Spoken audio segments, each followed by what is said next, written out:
Hey everybody, I'm Colin G. Murphy and welcome to Colin Podcasting About Real Estate, show 28. So this is my Christmas 2020 special episode and the guest today is me. So you're stuck with me for the next 30 or 40 minutes. The first podcast I did was also me talking about, the 10 steps to investing in the post-COVID economy. So I thought it was time that I did another one. This one is about the four types of real estate investors and how different investors move up through the ladder during their real estate journeys, and my kind of hints and tips for getting through those different steps one by one. And just to refresh your memories, in case you weren't, sure who I am or what my background is, I'm a full-time investor based in Tampa, Florida. I'm originally from Ireland. I've bought and sold more than $100 million worth of real estate in the US and UK markets, which also includes 350 fix and flips in the Tampa market between 2015 and 2020. So I love real estate. I've experienced in lots of different types of real estate, including buying and hold, fix and flip, wholesaling, note investing, private lending, tax investing. And obviously I love podcasting as well. Really enjoy podcasting, enjoy networking with fellow investors, fellow professionals, and just generally creating useful content and doing whatever I can to help people achieve financial freedom through real estate before they get too old to enjoy it. I've had a lot of people help me out over the years. And I've done business probably with well over 1,000 people at every point in the spectrum over the last 15, 18 years, from folks that love real estate but really struggle to get started buying real estate, to those that have a couple of rentals under their belts and are not sure how to go to the next stage, all the way up to large investors that have from a few dozen to even a few hundred properties under their belts. So this special podcast divides all those real estate investors into four clear categories, and I'll provide the steps on how I think people can progress through each category. I also talk about a lot of key issues some of you might be familiar with, about getting trapped in endless research and worry, the habit of maybe buying one property, waiting a long time to see how it goes, how to achieve your potential with clear goal setting, how to practice resilience and let go and don't sweat the small stuff, how to invest intentionally, and how to adopt some habits that I've seen full-time professional investors take. So whether you're a seasoned pro or a rookie or wondering where to start, I think you can hopefully pick up something useful in this special podcast that might help you accelerate your real estate journey. So like I said, there's four different categories of real estate investors, and you might recognize yourself in one of them. And if you do, I would love you to drop me a line about it or drop me a quick email, colin@colinvestments.com, or just go to the website and click on there's a box at the bottom where you can send me a message if any of this resonates with you. But the first category I call research fanatics. And ironically, this group contains some of the most educated, passionate, detail-oriented people out there. I would include a lot of engineers and high-earning Silicon Valley types in this group. I've done a lot of business with California-based investors over the years, and I did meet some research fanatics over there. And the key characteristic that defines people in this category is that they don't actually own any properties. So if you do own rental properties, you're not a research fanatic. You may have been one time, but for my purposes, research fanatics don't own properties. And some or all of the following factors prevent them from taking action on that, which include information overload, risk avoidance, analysis paralysis, too much time looking at a computer, and not enough time out in the field. So they spend little time networking with more experienced buyers, and they worry about what others might think of their actions, particularly other people that aren't as into real estate as they are. They're also scared of buying something that they don't have total control over, and they tend to search for negative news as an excuse to just wait a little longer until conditions get better. So if any of that seems familiar to you, you might be a research fanatic. Do you often think about buying your first rental property, but you struggle to get across the starting line? If so, don't worry. You're certainly not alone, and I have some simple action steps that will help you to get to category 2 and beyond. So here's my steps. So research is very important in real estate, clearly. However, the key to moving along is to narrow things down so you can make decisions in a defined area. And once you do that, it's a pretty straightforward step-by-step process. So here's a little secret for you guys. If you want to be a successful investor, analyzing individual houses is not the first thing you should be doing. It's the last thing you should be doing. Okay, I'm going to say that again. If you want to be a successful investor, someone that actually buys a lot of properties, analyzing individual houses is not the first thing that you should do. It's the last thing you should do. The first thing you should do is to decide on a market. Just simply decide on a market. It might be Tampa, might be Detroit, might be Jacksonville, might be Kansas, could be anywhere, okay? They all have their pros and cons. Every city, every town, every metro area has their pros and cons, but you still really need to focus on one of them at the start. After you do, you can buy on multiple properties, that's fine, but focus on one to get started and then get on with the next step. Personally, I like affordable, concrete block, lower middle class houses built in the mid 70s to early 80s in suburban areas in the 150 to 180 price range. So I look for markets that contain a lot of those, and Tampa happens to be one of them.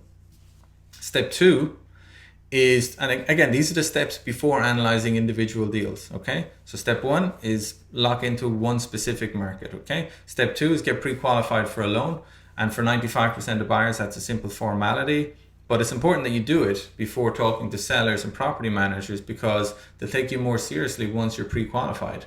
Every now and again, you'll find some sort of skeleton in your credit history that you didn't know existed, so it's better to know about it in advance rather than after you've reserved the home, okay? Step 3 is to choose a team to work with. So select a team to work with. Don't start browsing Zillow or the MLS and pick out random people. It's a lot. If your intention is to buy multiple rental properties, especially turnkey rental properties, find a team to work with. Find a couple of companies that buy, renovate, and sell rental properties to investors for a living. Find companies that have done it, ideally hundreds of times over many years. Speak to them several times. Go and meet them. If you can, obviously post-COVID it's more difficult, but speak to them. Do video calls if you can't meet them. Speak to investors that have bought from them multiple times over several years. There's nothing complicated. It's just, again, check items that you should do. So pick a team, talk to them several times, talk to people that have bought from them, make sure that they're experienced, okay? Step 4, select a property manager. That's the fourth step, is property manager. Again, make sure their track record is solid.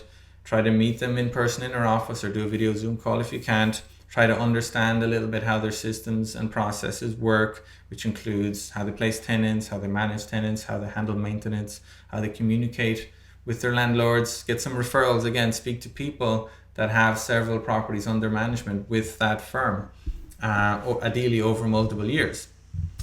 Step 5 is, and this is very important, guys, step 5 is make a commitment to buy a house within a certain time frame. I know Bigger Pockets do this all the time with different webinars. I'm going to buy a house within 90 days, whatever it might be. This is a very important step. Once you've identified your market, your team, and your property manager, then you should commit to reserving a home within a relatively short time frame. I'd recommend 2 to 3 months to reserve a home, sign a contract, pay an earnest money deposit.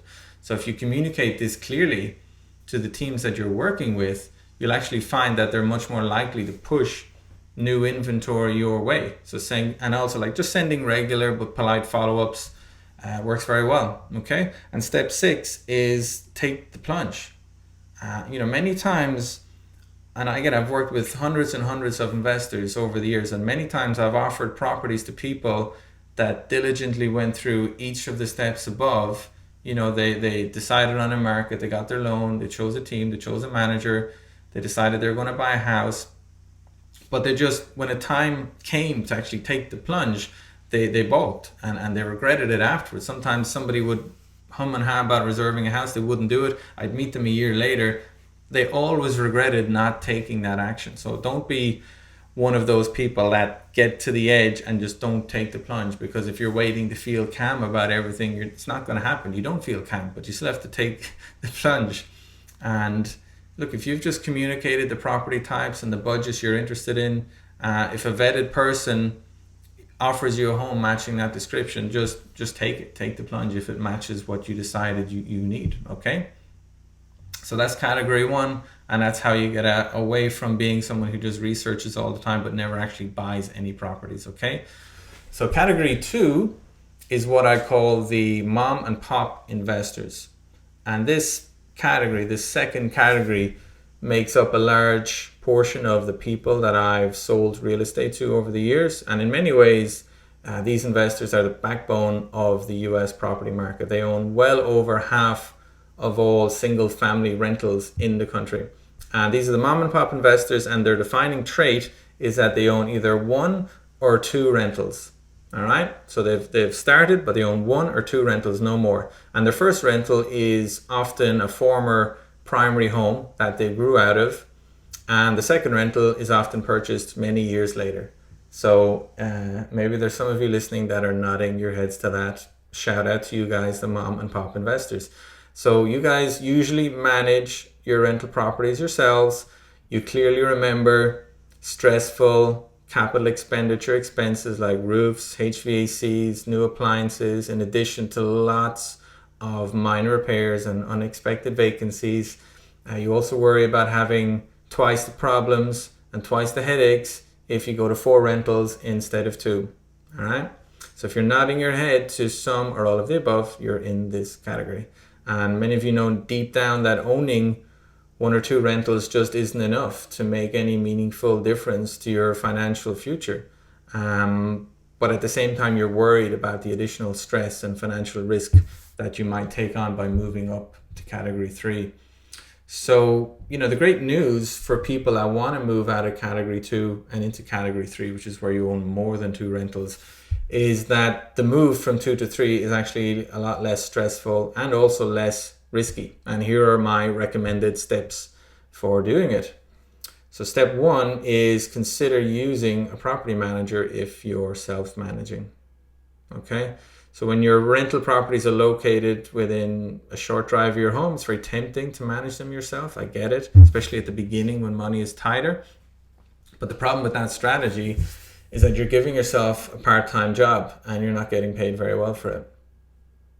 All right, that's really what you're doing if you think about it. So property management at small scale is one of the least effective ways of using your time that I know of. I mean, how many hours did you spend managing your properties last month and the month before that and the month before that? Are there any other activities you could have done instead that would have given you a better return on your time? Hint, maybe buying your 3rd or 4th property would have been a better use of your time, maybe.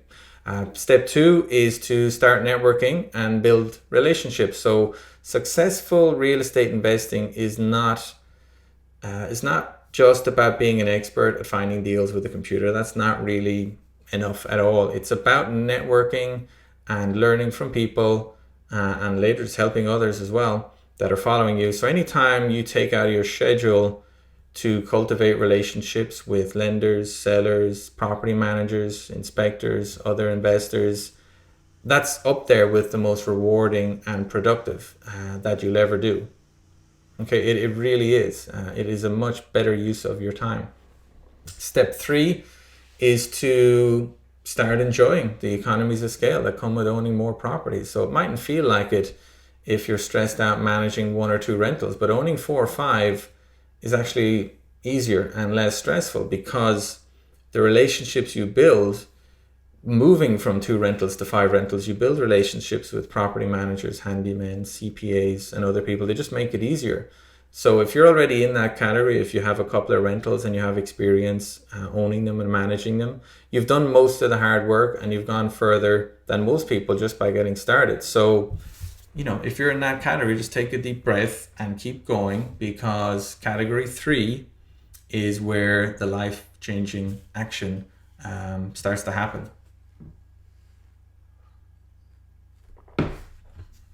And category 3 are what I call intentional investors. All right, intentional investors. These are people that have worked hard and they've acquired 3 to 10 rentals. All right, if you're in this category, give yourself a pat on the back, because you're in the top 20% of all single family home landlords and you're accumulating real wealth. You are absolutely accumulating real wealth if you're in category 3, intentional investors, 3 to 10 rentals. So the majority in my experience, the majority of intentional investors still work hard at their day jobs, and they consider real estate to be a vital hobby that will contribute to your future success. And on average, intentional investors have portfolios with a sales value of about $1 million and initial leverage of 70 or 80%.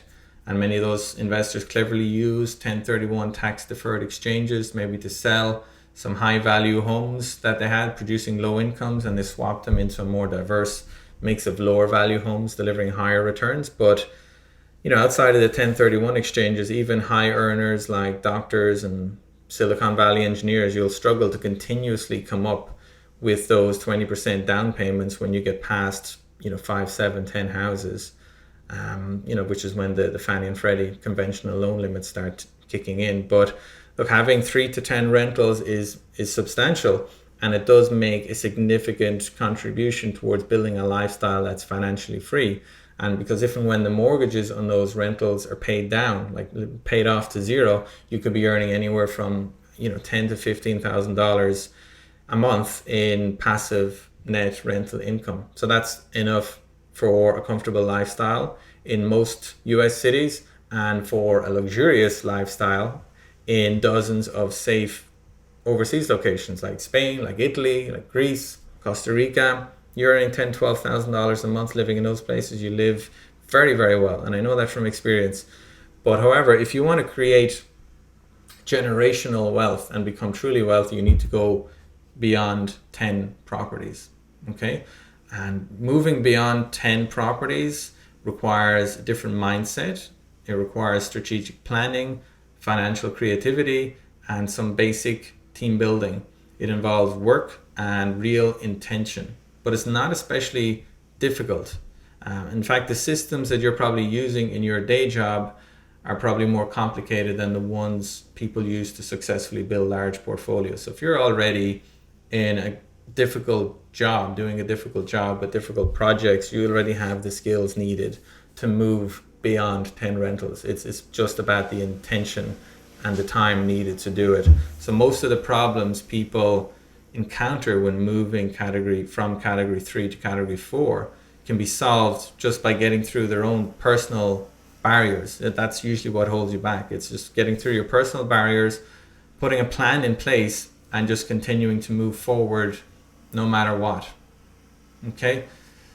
So in any words, anybody stubborn enough and patient enough can get beyond the intentional investor level if they really want to. Getting to 10 rentals is the hard part. And if you do that and you're intentional and you have a plan, then getting to 20 or 30 is easier if you know how. So the first step into making that transition is to know your why. I'm sure you've heard this in other podcasts, but know your why. In order to maintain the resilience, and it's a key trait you need to develop if you don't have it, but in order to maintain the resilience necessary to get through those inevitable bumps in the road, the setbacks, the stresses, you really have to know why you're doing this in the first place. Just a vague, I'd like to be rich, or I'd like to be financially free, I don't think it's enough. You need to drill deeper than that. Some examples of people's whys I've heard over the years would include, we're both working now, but we'd like to earn enough passive income that one of us could stay at home with the children, or we'd like to start traveling the world before we're 60 and have the funds to do it in our own terms, or we want to make sure we're set for retirement where we can spend as much time out of state with our grandchildren as we need to, etc., etc. Or I want to earn enough passive income so that I can truly pursue the hobbies I'm passionate about. Okay? So you need to know your why, and I don't know your why. That's up to you. You need to think about it, and thinking is something people often avoid, and I avoid it too. I mean, it's often easier just to dive in and start doing stuff with your email and your spreadsheets and your telephone than actually sit down and think about these kinds of things. It takes a mental effort, but it's not specifically difficult. But step number 2 for moving beyond 10 rentals is you need to start getting creative with your finances if you want to keep expanding your portfolio, because even the wealthiest people can't keep funding those 20% down payments from day jobs forever. So this is also the stage where many intentional investors move beyond conventional loans and start looking at larger multifamily units and start looking at apartment buildings with commercial loans. Often people do their 7 or 8 single family homes and then move into larger multifamilies, a 10 unit, a 20 unit, 30 unit, and so on, which is great. But if you prefer to stick with single family homes or small multifamily, there's some specialized non-conventional lenders out there, people like Lima One Capital, Colony Capital, who will fund much higher volumes of loans. So there are people out there that will do it. Obviously, the interest rates are slightly different, but if you have the deals to do it, you can get the financing for it. So, many intentional investors also break out of this stage at speed by hiring a team or partnering with a local fix and flipper to buy homes, add sweat equity, and do burst strategies. Buy, rehab, rent, refinance, repeat. I could write a whole report on that. But the main advantage of the burst strategy is that you can continue adding properties to your portfolio without depleting your capital reserves. So if you have the time to actually, say buy a house for $100,000, spend $20,000 or $30,000 fixing it up, and then it's worth $160,000 or $165,000, and you get an 80% loan. Well, now, you're adding properties to your portfolio without depleting your capital reserves. You don't need to keep coming up with the 20%, and that served me very well when I was flipping properties. I also had the opportunity to do the burst strategy several times. So regardless, having a plan and a strategy is essential for getting to the next stage, for getting past stage 3 onto stage 4. Leveraging and extending the network of contacts you've built up over the years, like the property managers, the lenders, the rehabbers, the CPAs, are key elements in all of that. Okay, so that leaves our final category, the breakout investors. Okay, that's what I call category 4, is the breakout investors. So, to somebody starting out on the real estate journey, the idea of being a breakout investor who owns maybe 30 or 40 or 50 or even 100 properties must seem like a huge mountain to climb. But you should all remember that the majority of breakout investors, they started out with 1 or 2 rentals, just like everybody else, and they overcame all the hurdles in each category that I've just described above. So, these multi-million-dollar investors are tough. They've overcome a lot of setbacks, lots of nasty surprises, lots of bumps in the road, and they've been through generally at least one market cycle of boom and bust. What they didn't need was, and I've said this lots of times, to be a successful investor, you don't need a genius IQ, you don't need a big inheritance, you don't need any kind of insider secrets that you have to pay some guru idiot 10 or 20 or 30,000 for. No, most of the people I've met that are reached that level 4 are just stubborn hard workers who looked at real estate from a really long-term perspective, and they're very clearly focused on their goals from early on. I've met breakout investors from all sorts of backgrounds, including banking, accounting, sales, property management, general contracting, and everything in between. So it could have been a former accountant that now owns 100 units, or it could have been a former plumber that now owns 100 units. I've seen both, okay? And these breakout investors, they see risk in a completely different way to most people. To them, the risk of playing it safe and staying small is actually much greater than the risk of missing out on an exciting journey to financial freedom. They just love the game. And other characteristics that they share is that they spend a lot of time hanging out with other breakout investors. Okay, big surprise, not. So they do this, they hang out with other people to share ideas, to share best practices, to take on investments together, to loan money to each other, refer business to each other, and they just love real estate and they love the life it enables them to lead. So these investors spend comparatively little time in the day-to-day trenches of their real estate portfolios, and they spend a lot more time managing the people that keep their portfolios going from strength to strength. They're at the top of the pyramid. Okay, in other words, they're not scanning new listings on the MLS, they're not taking calls from tenants. They hire people to do that using designed and tweaked systems and processes and feedback loops. Okay, so breakout investors practically almost never stop doing business. They want to be putting their money to work all the time. They hate the idea of missing out on a deal. They're action takers. They're defining characteristics. They're action takers. They love what they do, and they just love the game. They're often addicted to the game. Okay, so that is what breakout investors. That is my take on what the big guys are like. That is what they're like. I've hung around with a lot of them. I've had a lot of them on this show as well. Just browse through the previous episodes, you'll see that. So, I hope you can see that how buying one rental could lead you down a path to dozens of properties worth millions of dollars if you're willing to work hard and persevere. Real estate's the only industry that I know of where you can reach multimillionaire financial freedom status without having a particularly special talent for it. I mean, if you make that kind of money in other areas of business, you usually have to be quite brilliant at what you do and work unbelievably hard. But what is true about real estate is it's a journey, and you have to go through the different phases. And the only way to progress is by taking action, gaining experience, learning from your mistakes, and just moving forward continuously. Don't stop. Don't regret anything. Just keep moving forward continuously. And in many ways, getting past the first two categories, going from 0 to 2 rentals, that's the hard part. It might sound like the hard part, but it actually is.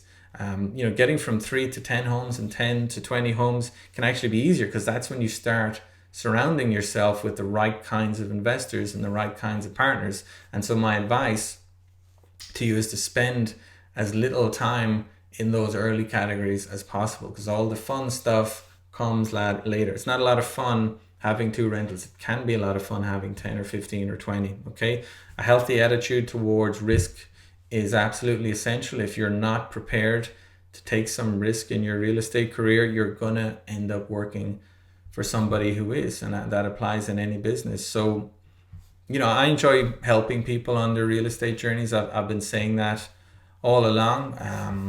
I've been doing it for a while now. I've received a lot of help in my real estate journey. I continue to receive a lot of help in my real estate journey. But if you want to chat about yours, I'm happy to do it. Just schedule a call with me. Go to colinvestments.com, schedule a call. There's some reports on the website you can download that give you more insights into the stuff that I've just been talking about. There's some more videos out there as well. So yeah, just go for it. Don't be too hard on yourself. If you feel that you haven't achieved a lot in real estate in the last few years, that doesn't matter. The past is the past. You can't change it. All you can affect is what type of person, what type of investor you want to be.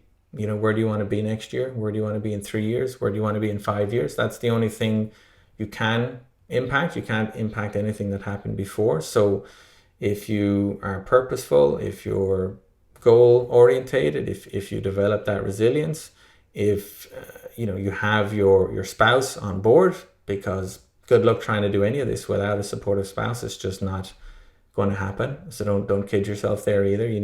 It's a journey that you take with your family. It's a journey you take with your business partners, but it's a worthwhile one. It's a lot of fun doing this. So just go for it. I hope that's something for you to reflect on. If you're listening to this when it first came out, it's something to reflect on over the Christmas period and what has been one of the craziest years of any of our lives. But look, no matter when you're listening to this, you could be listening to this 6, 10 months, a year, 2 years after it came out. Doesn't matter. These are fundamental principles of real estate. Anybody at all can move through those categories. You do not need a silver spoon in your mouth. You do not need a special education. You need to be a hard worker. You need to be goal orientated, and you need to start surrounding yourself with like-minded people that are in the same place and that are further ahead of you. So, go and do that. Make a New Year's resolution if you want, or a mid-year resolution, but start hanging around with more people. Start thinking about where you want to be. And if you want to chat about it with me, I'm very happy to do that too. All right. So appreciate you listening to this slightly different episode. I hope you haven't been too bored listening to my voice instead of a great guest, but I like to do these from time to time. Maybe every 20 or 30 episodes, I'll just do one of these myself. So appreciate you tuning in. Hope you have a great weekend, a great time, whatever you're doing. Great Christmas if you're listening to this live. I'm certainly going to be enjoying mine with my wonderful wife and my 2 children. And yeah, this is Colin G. Murphy signing out. Take care, guys. See you next time.